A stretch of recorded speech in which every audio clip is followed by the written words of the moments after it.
민수기, 오늘 말씀 민수기 2장 1절에서 34절 말씀입니다. 한 절씩 교독하도록 하겠습니다. 제가 먼저 읽겠습니다. 주님께서 모세와 아론에게 말씀하셨다.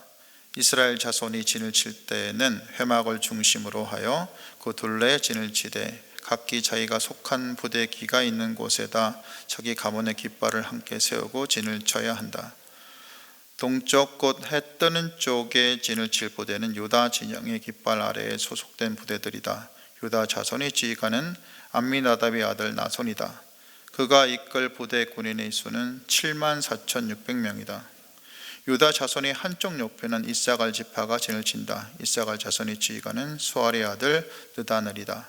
그가 이끌 부대의 군인 수는 54,400명이다.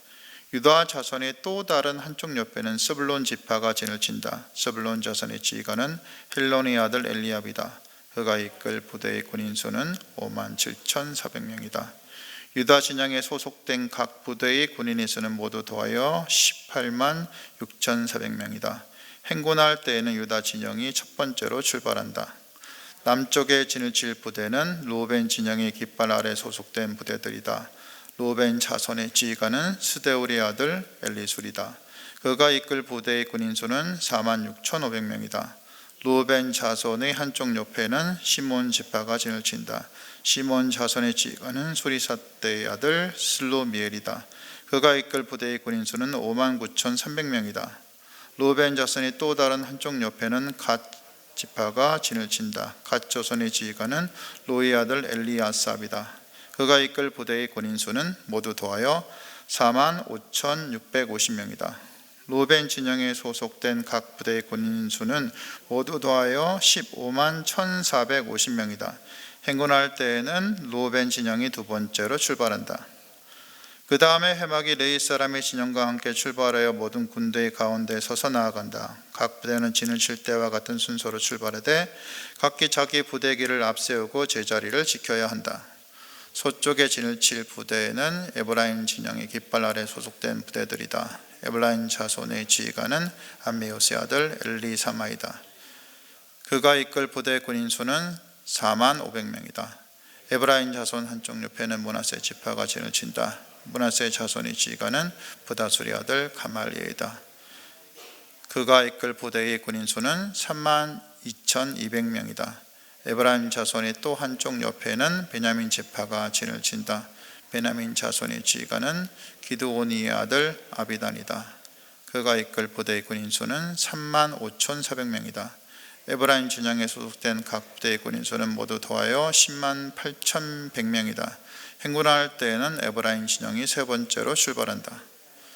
북쪽에 진을 칠 부대는 단 진영의 깃발 아래 소속된 부대들이다. 단 자손의 지휘관은 암미사대의 아들 아히에셀이다. 그가 이끌 부대의 군인 수는 62,700명이다. 단 자손의 한쪽 옆에는 아셀 지파가 진을 친다. 아셀 자손의 지휘관은 오그란의 아들 바기엘이다. 그가 이끌 부대의 군인 수는 41,500명이다. 단 자손의 또 다른 한쪽 옆에는 납달리 지파가 진을 친다. 납달리 자손의 지휘관은 에난의 아들 아히라이다. 그가 이끌 부대의 군인 수는 53,400명이다.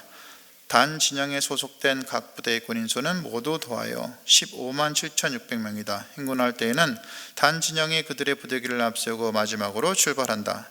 다음은 이스라엘 자손 가운데서 집안별로 병적부에 오른 사람들의 숫자이다. 모든 진영 각 부대에 소속된 군인의 수는 모두 더하여 603,550명이다. 그러나 이스라엘 자손 가운데서 레위 사람들은 주님께서 모세에게 명하신 대로 병적부에 올리지 않았다. 다 같이 읽겠습니다. 이처럼 이스라엘 자손은 주님께서 모세에게 명하신 대로 다 하였다. 그리하여 그들은 각기 가문별로 가족별로 자기들의 깃발 아래에 진도 치고 행군도 하였다. 아멘. 너무 길었죠? 자, 설교 시작하겠습니다. 지난 주일 저녁에 안방 화장대에 있는 세면대가 완전히 막혀서 물이 내려가지 않는다는 말을 아내한테 들었습니다. 그래서 트레펑도 사오고 한번 사다가 부어보고 과탄산 수소라 그러죠. 과탄산 수소도 이렇게 부어보고 했는데 물이 내려가지 않아서 결국 세면대를 뜯어서 청소한 적이 있습니다. 세면대 아래 파이프를 뜯어서 청소를 해도 이상하게 물이 내려가지 않는 겁니다. 결국 세면대 벽 안쪽에 문제가 있는 것을 발견하고는 관리사무소에 와달라고 요청을 했죠. 일반적으로 화장실 세면대가 막히는 것은 조금씩 머리카락 등의 이물질이 쌓이고 쌓여서 어느 한계가 넘으면 세면대가 막히게 되는데요. 벽 안쪽 파이프가 막힌 것은 또 무슨 이유일까요? 잘은 모르지만 한 가지 분명한 것은 물이 수도꼭지에서 흘러나와서 배수관을 타고 흘러서 나가는 것이 원래 만들어진 질서인데 그 질서가 어느 한순간 무너졌다는 말이겠죠. 그리고 그 어느 한순간을 우리는 때때로 티핑 포인트라는 용어로 부르기도 합니다. 원래 티핑 포인트는 영어입니다. 한글로 해석하면 뾰족한 끝이란 뜻이죠. 그래서 한 꼭대기까지 올라갔다가 뚝 떨어지는, 이거래서 티핑 포인트라고 얘기를 합니다. 아니면은 이렇게 했다가 다시 꺾어져서 올라가는 것을 티핑 포인트라고 그러죠. 이 원래 용어 유래는요, 2005년 노벨 경제학상을 수상한 토머스 셀링이 쓴 1969년에 쓴 건데요, 분리 모델이라는 논문에서 사용한 개념입니다. 특정한 지역에 이주해온 흑인의 숫자가 어느 특정한 시점인 즉 약 20%에 이르게 되면 그 지역 사회가 한계점이 다다르게 돼서 나머지 남아있는 거의 모든 백인이 한순간에 떠나버린다는 거죠. 그래서 이 티핑 포인트는 원래 이 점을 말한 사회학적 개념입니다. 그런데 이 개념이 확대되어서 엄청난 변화가 작은 일들에서 시작될 수 있고 대단히 급속하게 일어날 수 있다라는 의미가 나중 되었습니다. 그래서 그런 의미로 확대되어서 지금 우리가 티핑 포인트 하면 그렇게 주로 많이 사용하고 있습니다. 그리고 이 개념은 영국 출신의 미국 작가 멜컴 그래드웰의 저서인 티핑 포인트를 통해서 전 세계적으로 다시 주목받게 되었습니다. 그래드웰은 한동안 잘 나가던 신발 허쉬파피 혹시 들어보셨나요? 허쉬파피 들어보셨죠?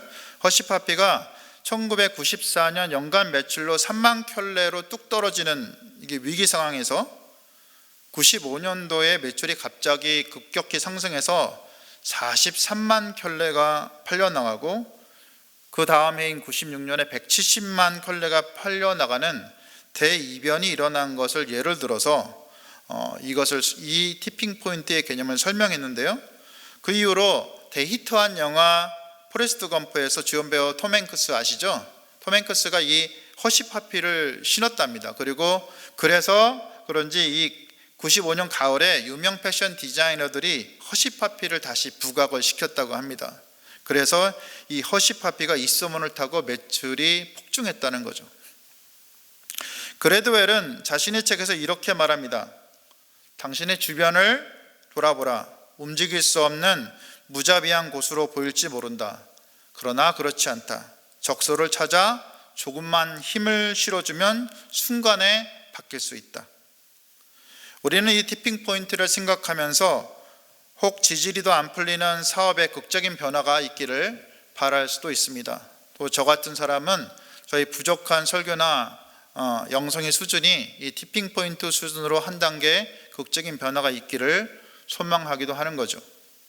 하지만 이 티핑 포인트는 늘 좋은 의미만 있는 건 아닙니다. 아까 세면대가 한순간에 막히는 걸 제가 예를 들었죠. 나쁜 형상도 쌓이다가 한순간에 큰 위협으로 다가올 수 있다는 겁니다. 그 대표적인 게 바로 기후 위협입니다. 사실 오늘 제 딸아이의 생일입니다. 생일인 거 자랑하려는 건 아니고요. 만 11살이 되는 한국 나이로 12살 생일입니다. 근데 이 딸아이가 며칠 전에 이틀 전이죠. 먹고 싶은 게 있다고 얘기해서 그래 먹고 싶은 거 다 얘기해봐라 아빠가 다 시켜줄게 그래가지고 쿠팡에다 주문을 한 적이 있습니다. 딸아이한테 뭘 시켜줬냐면 수박하고 얼린 망고를 시켜줬죠. 그리고 딸아이 이걸 시켜주니까 좋아하면서 제게 한 말이 있습니다. 2040년이 되면 티핑 포인트가 돼서 다 죽어서 천국에 가니까 죽기 전에 실컷 먹어야 된다고. 자기 나이가 30살에 죽는데 좀 아쉽긴 하지만 그래도 천국 가니까 괜찮다고. 이렇게 농담반 진담반으로 저한테 이렇게 얘기를 하는데, 딸아이의 말을 들은 저는 좀 기가 막히더라고요. 좀 기가 막혔고, 좀 편하게 여전히 이렇게 편하게 사는 제가 이 딸아이가 살아갈 아이들의 미래를 혹 내가 갉아먹고 있는 건 아닌가라는 생각이 들어서 미안하기도 했습니다. 사실 지구온난화는 하나님께서 창조 시에 세우시고 지금도 다스리는 온 세상의 질서를 벗어나서 인간의 편리와 욕심으로 자연을 함부로 개발하고 파괴하면서 기온을 다스리고 유지시키는 자연의 질서가 파괴되면서 생긴 것이죠. 손낙가를 먹고 바벨탑을 쌓은 인간은 또다시 하나님이 다스리는 질서와 대적하며 하나님의 권위에 도전하는 꼴이 되어버린다는 것입니다. 이것은 혼돈 가운데서 세상을 창조하신 하나님의 창조 질서를 대적하는 것인데, 우리 인류는 이것을 알면서도 무시해 왔던 것입니다. 하지만 사도 바울이 고린도전서 14장에서 한 말처럼 하나님은 무질서의 하나님이 아닙니다. 질서와 평화의 하나님이십니다. 모든 것에 질서를 세우시는 하나님의 성품은 세상을 창조하시며 우주와 자연의 질서를 세우시고 또 그것이 질서정연하게 움직이게 하시는 것이죠. 그리고 자연과 세상 만물 질서를 잘 보존하고 다스리는 것이 하나님께서 사람에게 맡긴 직무였던 것입니다. 이것은 타락 이후에도 마찬가지로 인간에게 맡겨진 직무입니다. 하나님은 질서의 하나님입니다. 이런 하나님의 성품은 오늘 본문 민수기 2장에서도 분명하게 알 수 있습니다. 그 이유는 오늘 본문에서 나오는 이스라엘 진영이 너무도 질서정연하기 때문입니다. 심지어 많은 학자들이 말하길 출애굽 당시 시기에 군대 진영도 이렇게 질서정연하게 할 수 없었는데 이런 진영을 갖추는 것이 정말 드문 일이다 라고, 그 진영이 정사각형으로 성막을 중심으로 되어 있는 이 단순하고 깔끔한 이 진영의 모습을 보고 얘기를 하기도 합니다. 이것은 가장 중심에 있는 하나님의 임재를 나타내는 성막을 중심으로 사방으로 레위인들이 이렇게 둘러서 서고, 또 사방으로 이스라엘이 세 부족씩 짝을 이루어서 동서남북으로 진영을 갖추는 정말 정결하다고 느낄 만큼 질서 가득한 진영이라고 볼 수 있습니다. 진영을 같이 이루는 부족들은 모두 친밀함을 가지고 있습니다. 그래서 자신에게 주어진 역할을 겸손하게 감당했습니다. 동쪽 성도의 유다와 이사갈과 스불론이 모두 레아의 아들들로 유다를 중심으로 동쪽 선두에 서게 되는 영광을 누렸습니다. 이 말은 장자의 영광이 유다에게 돌아갔다는 말입니다. 그리고 하나님과 아버지에게 죄를 지음으로 장자의 권리를 빼앗긴 루벤과 시므온과 그리고 갓이 함께 남쪽 대형을 이루었습니다. 이후 성막과 레위 사람들이 서고, 이후 서쪽에 라헬의 아들들인 에브라임, 므낫세, 베냐민이 섰고, 다음 북쪽에 비라와 실바의 아들들은 단, 아셀, 납달리가 서서 가장 후방을 지켰습니다. 이들이 진을 갖춰 멈출 때에는 가운데 성막을 중심으로 레위인들이 성막을 지키고 동서남북으로 그다음에 서북으로 동남 서북으로 세 지파씩 대형을 이루었으며, 이동할 때는 동남의 순서에 이어서 성막을 옮기는 레위인들, 그 다음에 서북 진영을 이룬 지파들이 대형을 이루어서 이동을 했습니다. 그러니까 이렇게 동남이 앞서서 가고 가운데 성막과 레위인들이 쫓아가고, 그 다음에 서북으로 진영을 이루어서 이동을 했다는 말입니다. 오늘 본문의 성막을 중심으로 이동하는 이스라엘 백성의 지는 우리가 쳐다볼 때 하나님의 성품이 드러나는데 질서정연하게 모든 것이 움직인다는 것입니다. 이스라엘 백성들은 하나님의 인재를 누리며 그분이 명하시는 대로 순종을 했습니다. 이것이 뭐냐면 하나님의 질서였습니다. 하나님의 질서는 또한 창조의 지혜에서 드러납니다. 하나님께서는 창조 시에 무질서와 혼돈에서 질서의 세상을 만드셨습니다. 그리고 우주와 자연의 질서를 부여하셨습니다. 우주의 운행과 자연에서 일어나는 계절과 생명의 변화와 반복은 이런 하나님의 지혜로 만들어진 질서의 극치를 보여줍니다. 우리는 창세기 1장에서 물과 뭇이 나누어지고 동물들과 새들과 물고기와 식물들이 생기고 각자의 영역에서 살아가게 하시는 하나님의 지혜를 볼 수 있습니다. 또한 에덴 동산을 지으시고 사람을 지으셔서 다스리게 하시고 동산 중앙에 선악과를 먹지 못하게 하시는 것도 다름 아닌 하나님이 세우신 질서였습니다. 그러나 인간의 욕심은 하나님의 질서를 파괴하는 데 있었죠. 선악과를 먹고 인류가 심판의 순간까지 가져가는 그 죄를 지음으로 하나님의 질서를 파괴하고 자신의 욕망을 드러냈던 것입니다. 그리고 인류는 기술과 산업의 발전이라는 명목하에서 점점 더 하나님께서 세우신 또 다른 질서인 자연을 파괴하는 행위를 서슴없이 행하고 있습니다. 그런데 문제는 그 자연 파괴의 중심에 바로 에덴 동산의 선악과를 먹은 그 욕심, 하나님 없어도 되는 존재로 살아가며 부와 권력을 누리며 마음대로 살고 싶은, 하고 싶은 대로 하고 싶은, 먹고 싶은 대로 먹고 싶은, 즐기고 싶은 대로 즐기고 싶은 인간의 더러운 욕망과 타락한 성품이 있다는 것입니다. 자연의 파괴와 착취는 점점 더 파괴와 착취의 기술을 발달시킵니다. 파괴는 그래서 점점 더 확대되고 심각하게 되어갑니다. 그 결과는 우리가 개념으로만 알고 있는, 쉽게 잘 모르는 지구온난화와 기후변화, 자연의 파괴와 바다의 죽음으로 나타나지요. 자연에 세우신 하나님의 질서는 점점 더 파괴되어 무질서의 방향으로 나아가고 있습니다. 이것은 점점 더 심각해져서 어느 순간 더 이상 질서라고 볼 수 없는 그 지경에 이르게 될 것입니다.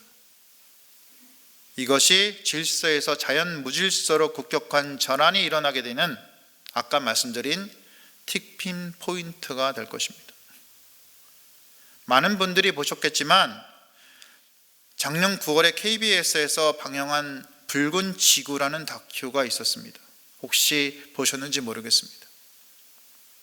물론 지금도 유튜브에서 볼 수 있으니까 혹시 못 보셨다면 유튜브에서 한번 찾아서 보시기 바랍니다. 붉은 지구입니다.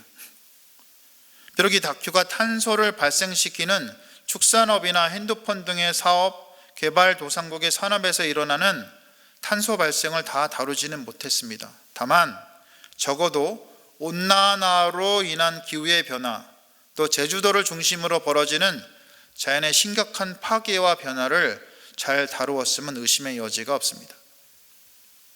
이 다큐는 말합니다. 작년에 일어난 전 세계의 이상기후를 다루면서 기후변화를 말하는데 수많은 대형 산불이 있었습니다. 그 산불에서 나오는 이산화탄소가 다시 대량으로 대기 중으로 올라갑니다. 그리고 머물고 대기층에서 다시 들어온 태양 에너지가 나가지 못하고 그 자리에서 데워지면서 대구와 지구를 다시 뜨겁게 달굽니다. 그래서 지구 곳곳 지역에서 땅에 물이 증발하고 가뭄이 일어납니다. 물은 수증기가 되어서 대기 중에 떠돌아다니면서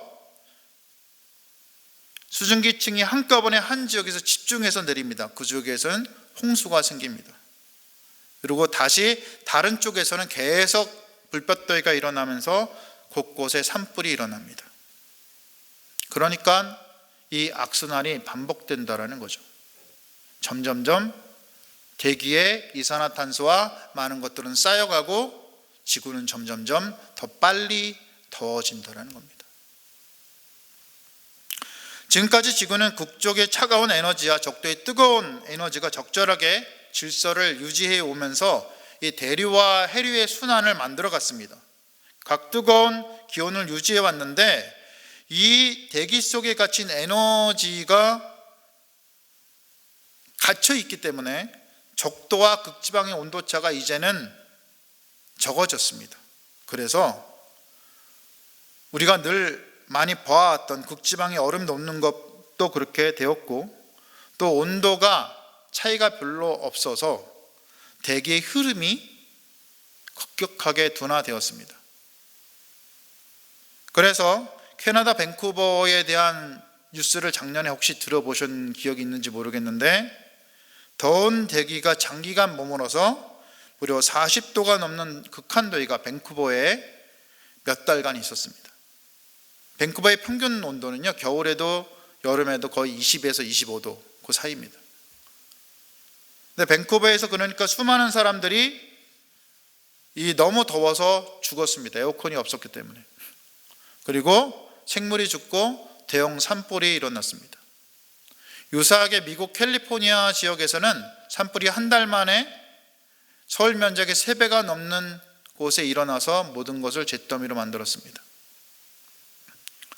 그런데 기후위기의 티핑포인트인 지구 온도가 1.5도 상승한다는 것이 일어난 시기가 유엔 산하의 기후변화에 관한 정부 간 협의체인 IPCC의 발표에 따르면 무려 4년 전에, 얼마 전이죠? 4년 전에 2052년에 이런 것이 일어날 거다 예측했다가 불과 1년 전에 다시 그 시기를 12년 앞당깁니다. 그래서 2040년에 이런 1.5도 일어난 것이 일어날 것이다 라고 그렇게 예견을 하고 있습니다. 그리고 지구 연평균 온도가 1.5도가 오르면 기상이변이 폭발적으로 늘어난다고 하는데, 전문가들은 말하길 그 보고서에 극한 폭염이 이전보다 9배 가까이 늘어나고, 집중호우가 1.5배 늘어나고, 가뭄이 2배 늘어난다는 경고를 하고 있습니다. 그리고 지구온난화는 그때부터 급격한 속도로 빠르게 진행되어서 어느 시점에서 폭발할지 모르는 시약폭탄처럼 그렇게 변화된다는 거죠.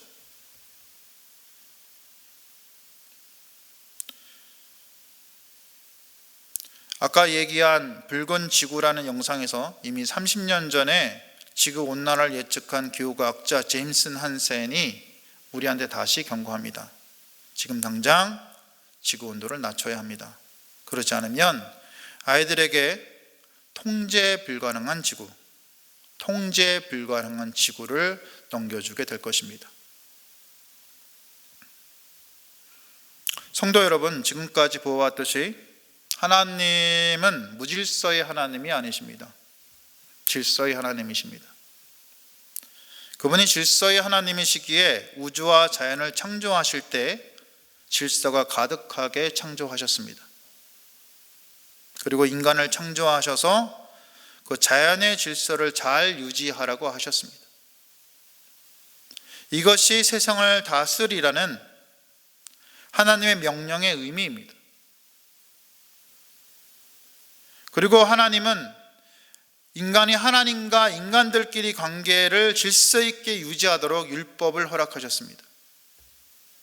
이 율법은 삶의 모든 분야에서 질서를 유지하는 법으로 가득 채워져 있습니다. 그리고 신약에 이르러서 예수님을 영접하고 그분을 믿는 자들로 역시 질서의 영이신 성령님을 보내셔서 그분의 통제하에서 인간은 그 질서를 유지하는 법을 배우는 것입니다. 그리고 이런 그리스도인들은 열방의 복음이신 예수 그리스도를 전할 역할을 해야 하는 것이죠. 그런데 여기서 우리가 잊지 말아야 될 그러한 것이 또 하나 있습니다. 그것은 바로 우리에게 주어진 최초의 임무가 자연을 잘 다스리는 것이었다는 것. 자연의 질서가 아름답게 유지되도록 그들을 돌보아야 했다는 것입니다. 그 이유는 자연을 다스리는 것, 자연의 질서를 유지하는 것이 인류가 맡은 최초의 의무라는 뜻입니다. 이것은 향후에 인류 생존에 또한 기초가 될 것입니다. 왜냐하면 하나님께서 만들어주신 자연은 그 상태로 유지가 됐을 때 바로 인류가 살아갈 수 있는 기반이 될 수 있기 때문입니다. 이 시간 이 말씀을 들으시는 모든 성도분들이 오늘 보면 민수기 2장에 질서의 하나님이 모든 만물을 질서 있게 지으신 하나님이신 것을 기억했으면 합니다. 그리고 비록 힘들지만 불편을 감수하고라도 하나님께서 창조하신 세상과 자연의 질서를 지키는 것이 우리 의무임을 기억하고 그것을 지키기 위해 최선을 다하는 여러분들과 제가 될 수 있기를 주님의 이름으로 축원드립니다. 기도 제목 나누겠습니다. 이 말씀을 들으시는 모든 분들이 오늘 본문 민수기 2장의 질서의 하나님이 우주 만물을 질서 있게 지으신 하나님이신 것을 기억하고 비록 힘들지만 불편을 감수하고라도 하나님께서 지으신, 하나님께서 창조하신 세상과 자연의 질서를 지키는 의무를 다하고 우리가 스스로 노력하는 사람들이 다 될 수 있도록 기도하시기 바랍니다.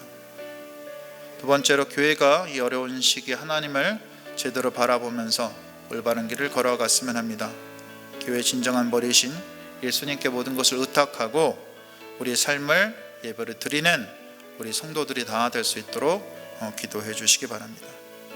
마지막으로 코로나로 어려운 나라와 열방에서 그리고 코로나와 경제 등으로 힘들어하는 분들이 회복할 수 있도록 특별히 전쟁 가운데 있는 우크라이나를 기억해 주시고 전쟁이 끝나고 회복할 수 있도록 그리고 작은 교회와 선교사님들과 아프가니스탄과 북한의 영혼들을 주님께서 기억하시고 붙잡아 달라고 기도하신 후 교사 목자의 날과 목자 수련을 위해서 또 기도하시고 각자 개인 기도하시면 되겠습니다. 기도하시겠습니다.